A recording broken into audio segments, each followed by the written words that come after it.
pudiera reconocer, mi hermano es mi hermana.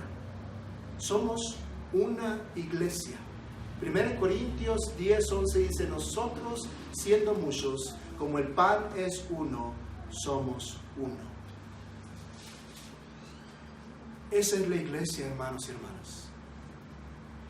Todo lo demás debe tomar segundo lugar. Todo lo demás. ¿Cuántas cosas pueden entonces pasar por alto de sus hermanos o hermanas, en sus idiosincrasias, en sus ideas raras, en sus gustos que no te gustan, en sus palabras que usan, en su acento norteño que tiene, en todo lo demás? ¿Cuánto pueden pasar por alto si Cristo amó a la iglesia y se entregó a sí mismo por ella? ¿Cuántas ofensas podemos perdonar? Perdonaos los unos a los otros, así como Dios os perdonó en Cristo. ¿Qué dice Cristo? Si no puedes perdonar de corazón, tampoco tu Padre te va a perdonar. Eso es algo terrible, ¿verdad? Algunos de ustedes están pidiendo membresía en la iglesia. La iglesia es lo más glorioso que existe sobre la faz de la tierra. De hecho, todo el propósito de toda la creación fue para esto, para que llegara Cristo y se diera a sí mismo y edificara su iglesia. Y ustedes, aquí y ahora, son una manifestación visible de eso. Oremos así. Padre, bendice tu palabra, anímanos a considerar estas cosas para gloria y honra tuya. Amén.